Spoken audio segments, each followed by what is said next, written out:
So, hello, welcome to my channel. This is my fourth live stream. This is about a sequence which I shot in the Algarve. It's this one here. And as you see, it's quite a bit another technique. It's different from the zooms which I perform with a zoom increasement of the focal length after each shot. So after each taken picture, you slightly increase your zoom, like from an 18 to 105 millimeters. You would probably say, 18 to 105, 105 divided by 18, it's I think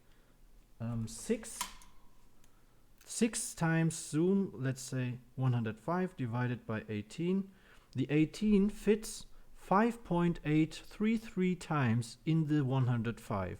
That was a long time. That was my favorite kit zoom lens, which I had on the D7000 all of the time, because it fitted for most of the cases. So we have a 6 times zoom, but then we would have to switch the lenses, right? When we want to, if we want to increase the zoom further even than 105. So if we want to have not too much stress while we are performing such a zoom, especially when it's just static, see what we can do. We just decide to have like still sequences, which were shot completely static, and we are portioning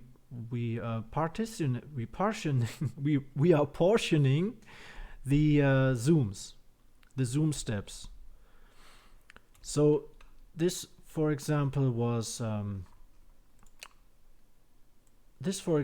shot with 11 millimeters, right? It was the Tokina lens with 11 millimeters. This one is the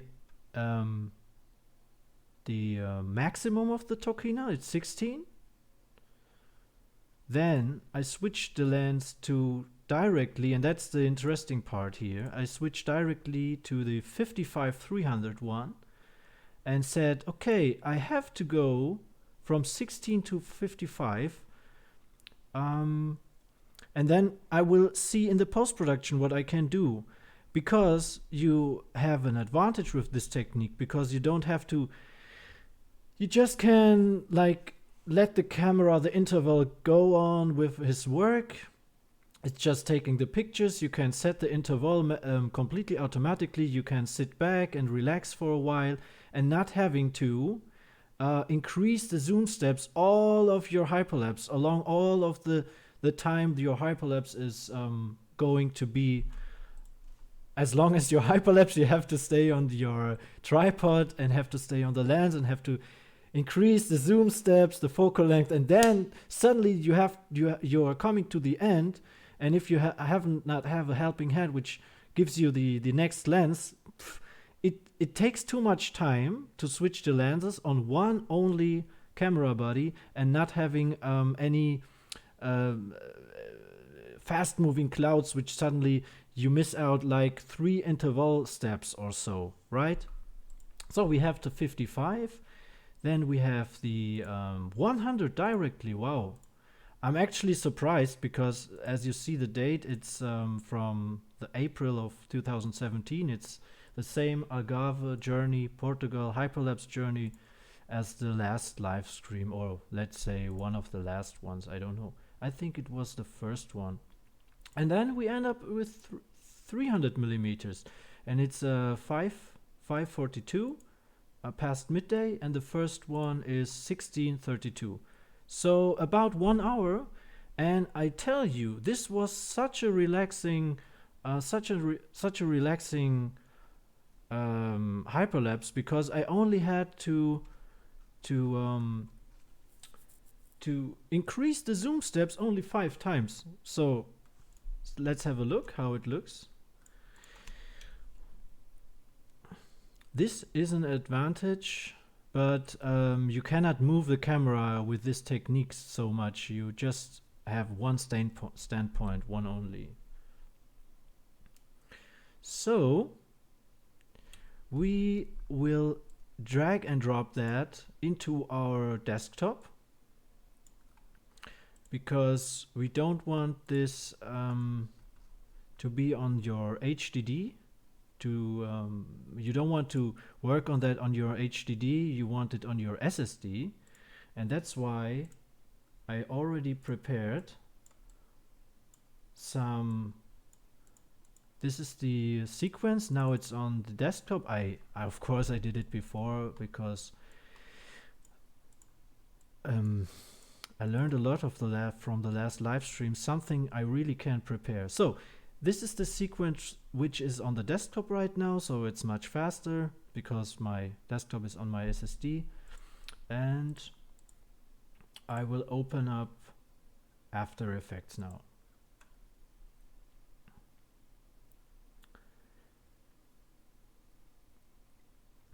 And you will see soon why this is such an advantage for if you want to have hyperlapses which aren't with too much sidewise movement, only the zoom. This can be very handy for yourself.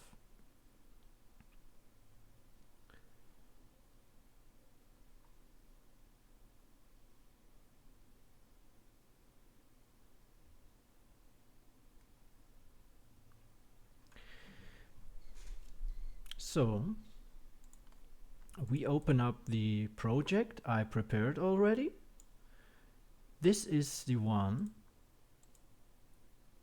It's all one sequence here, but I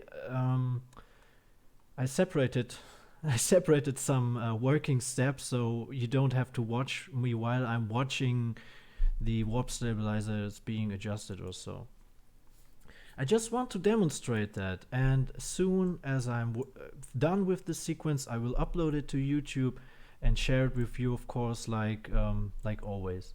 So we just watch the sequence here, and as you see, it's still a little bit shaky here. Do you see that?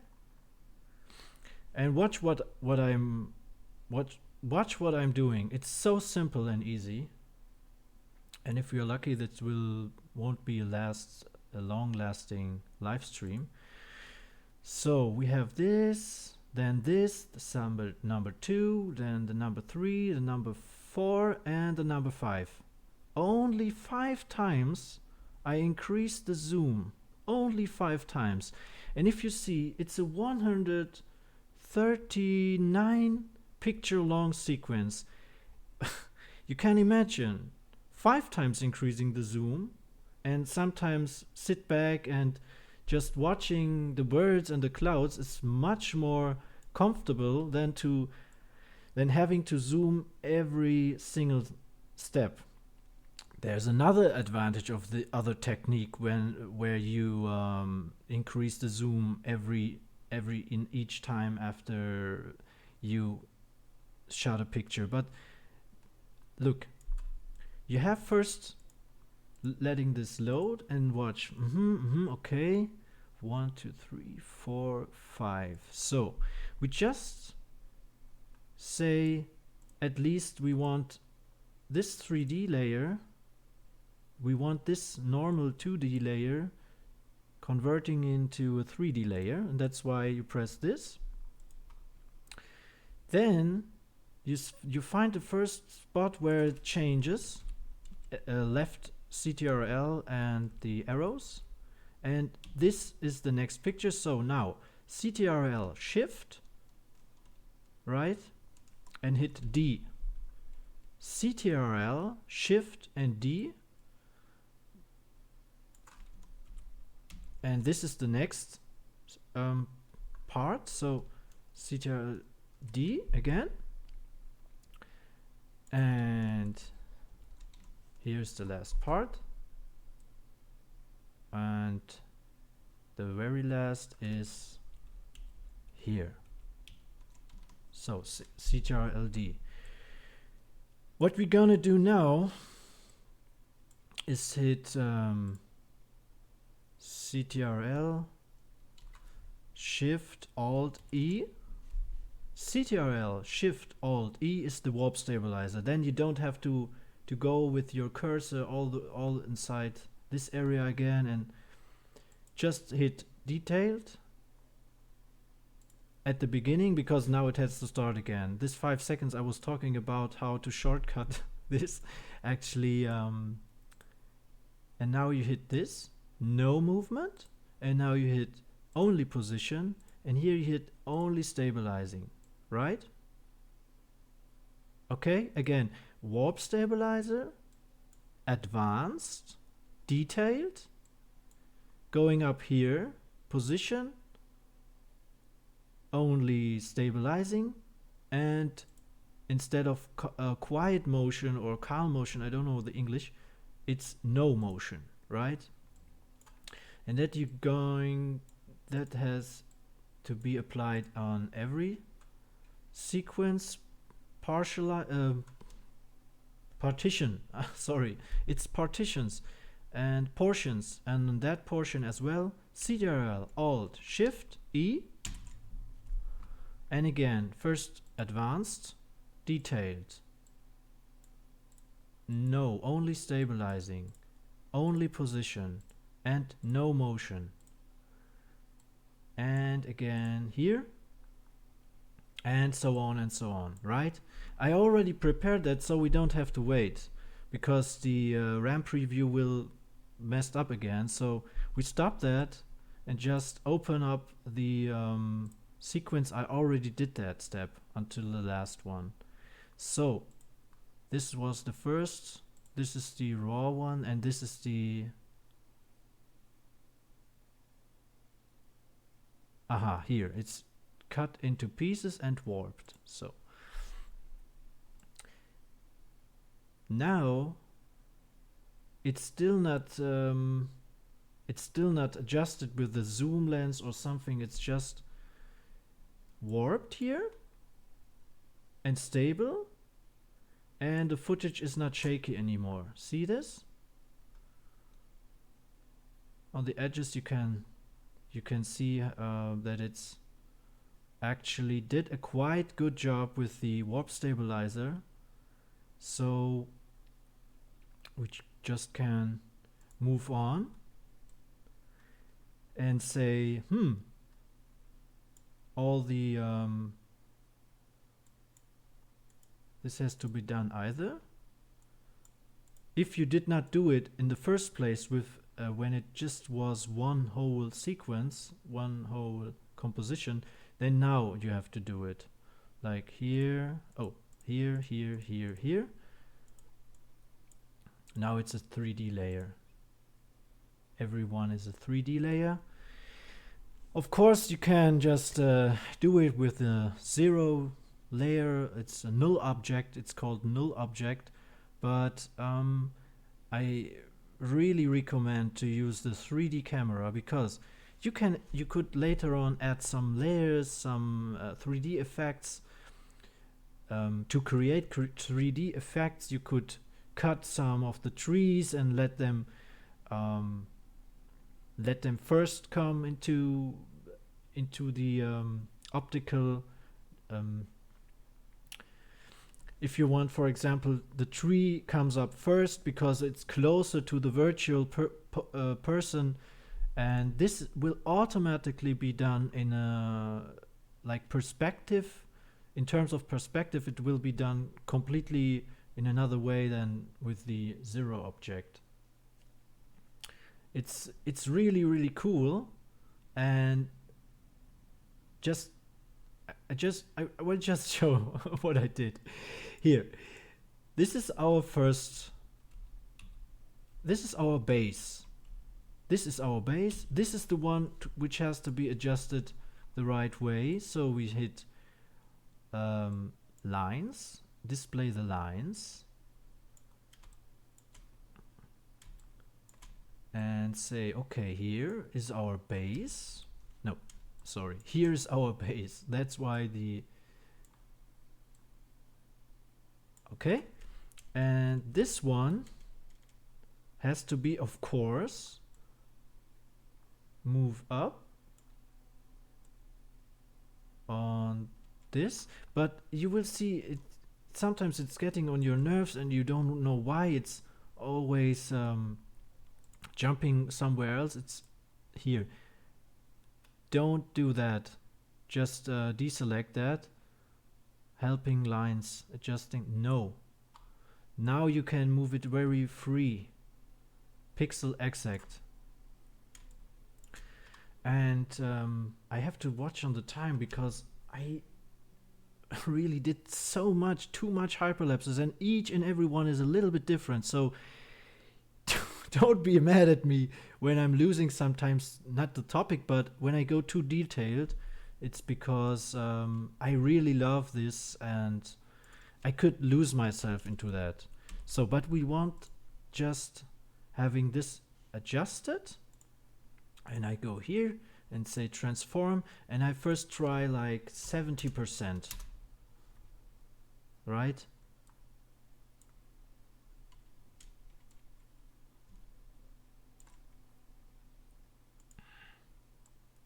Right, it was right, but it's not still fitting completely. So I get to full resolution to full.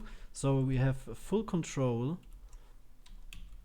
This has to be a little bit down here. And so it moves a little bit to the left and a little bit up. So I have to move this.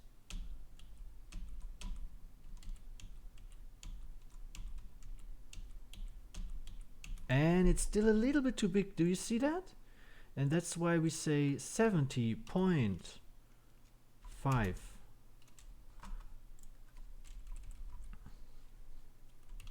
If you want to have a bigger step upwards, just hit the shift button while you hitting the arrows. And now we zoom a little bit out and watch. Okay, it's this one is okay. This was our base. But this one, I don't know if you see it, the right palm here goes a little bit too much down, whereas this one, this satellite thing here is, this antenna is a little bit too much up. So on the right side, it's much down, and on the left side, it's too much up. What we can do about this is hit the Z rotation and say minus 0.1. Now, of course, the position is not fitting anymore.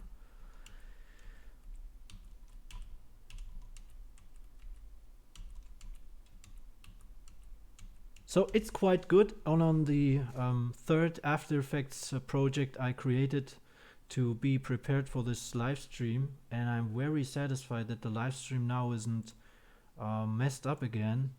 The first 2 times it worked very fine. Now I increased the OBS settings to 7,500, I guess, and maybe it's just that. It was just that the last one, the picture, the video gets stuck, and so on the next one it's the same, but then we will notice something. Now we have to say this is our base here, not that anymore, not that anymore, but now this is our base. So we have to adjust the third one and just say, okay, let's move this down there. Much too big, still much too big. And here we go, still too big. We could move this on top of that layer and decrease the cover force. I don't know. Wait.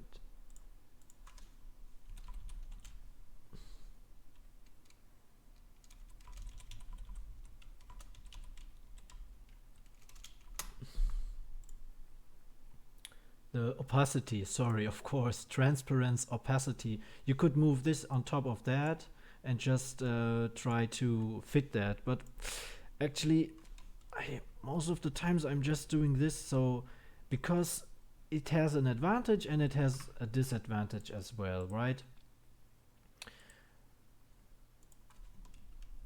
So here we have a little problem when we don't know how. I'm not talking about the color. This is completely another topic. The fitting the colors and the saturation and everything you could do before rendering out in JPEG, and I mean you could do it in Lightroom, of course. You have the two windows, two pictures, one on the left, one on the right, and you could fit that perfectly. You don't have to do it in After Effects. You could do it later on, right? It's just about how to merge this still images into a full optical illusion of a super zoom. Did you see? I don't hit the shift button. I just do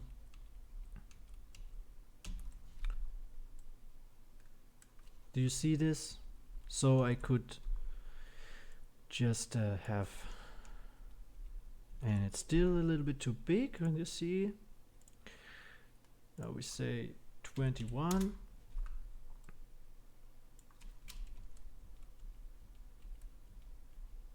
Okay. Looks good, but now it's a little bit too small, so we say 21.5.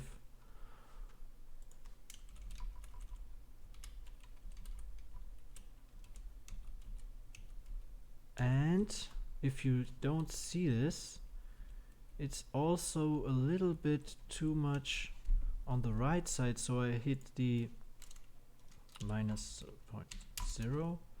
Oh, sorry, minus 0.1. So now it's a little bit better, but it's still too small. I say, let's say 8.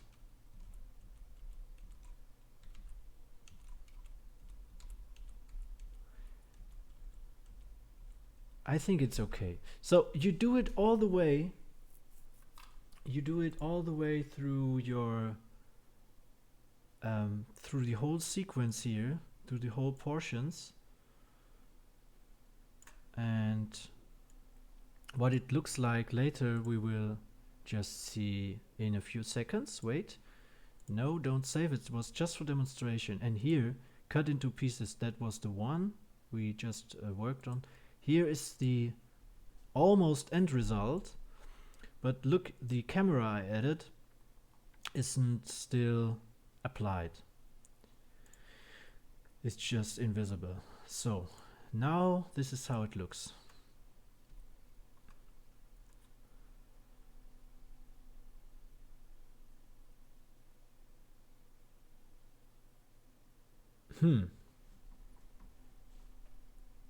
It just looks as if it's only one focal length and somebody just applied some black bars around it, but it's not the case. Actually, it's zoomed in real life and fitted position, scaling, rotation, and sometimes even the distortion of the lens. Like you saw it a few seconds before, right? I just have to answer one.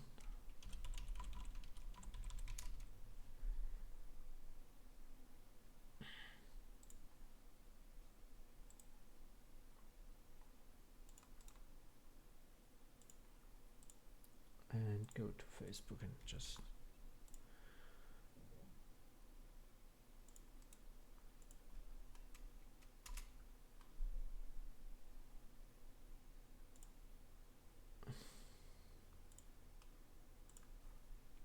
so, look, it looks quite cool.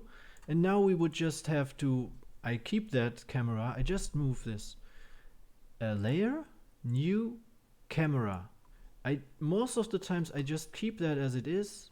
You could always change here some things later, and especially if you add some layers with different with variation of distance.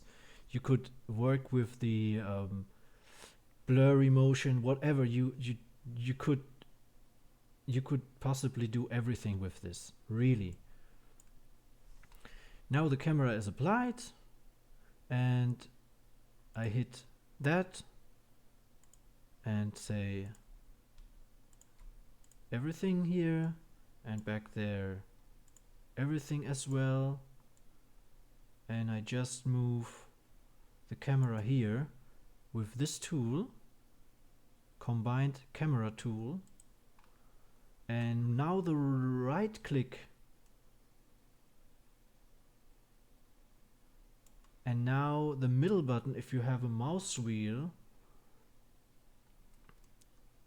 you could do it with this tool. Now right click again, move up, the mouse moving far away from you now, with the right click hold it, and now it's the mouse wheel button. I will add in the description if you don't have a mouse wheel, but what I don't think you could do it with another shortcut. So, and now what's happening?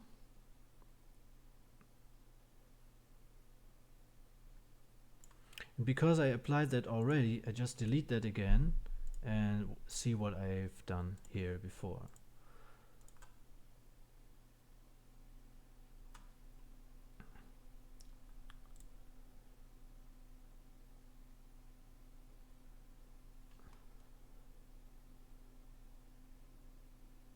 Actually, that the mistake I did, because it didn't look so good, was I set the keyframe here, the last one. Of course not. We want to stop the zoom when we are already there, and that's why here. That's why I applied the keyframes here. We could say no, I want a slightly going increasement, so I say no, I want this to be first here.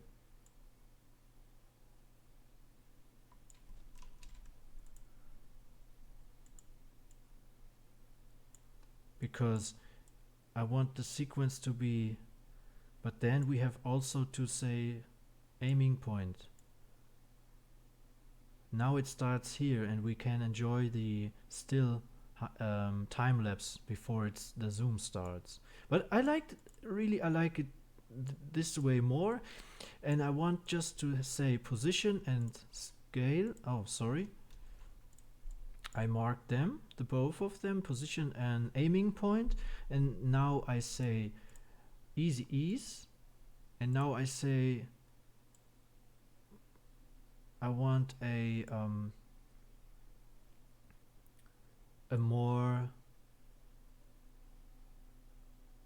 you can play around with this. I want to be it more like easy ease. It's waiting and then it suddenly starts moving, right? So I just hit that, and here's the position, I guess. No, want that to be separated. The Z position, the XY position, and we are talking about the Z position, right? And it should start slowly. It should start slowly and then moves faster. And if you think how we work out this, you will see it later, because it's live and we are about half an hour. It's okay. We stop now. I think you already enjoyed this, and you saw the possibilities. It's all about the advantage of portioning static time lapse into 5 or 6 or 10, or even you could add a 600 millimeter, 1000 millimeter, whatever. You could add as much as you want, and you can combine the tripods in a row. So maybe you have a partner who helps you and you say, oh, now it's only 50 seconds still until you can start, and then it overlaps a little bit. Well, you don't have to wait until your partner starts with the third or fourth time-lapse sequence. You can just start while you're still shooting, so you could go back even when you want to combine a sequence. That's all. Okay, let's say we are done now, and make this even. Actually, the first version, I liked it more, and I will work on that. I don't have to do every time the easy ease. You don't have to do this. Okay. Thank you for watching. I will work on that sequence in a few minutes after I close the live stream, and I eventually in the evening I will be able to present this. Okay. Thank you for watching, and bye bye.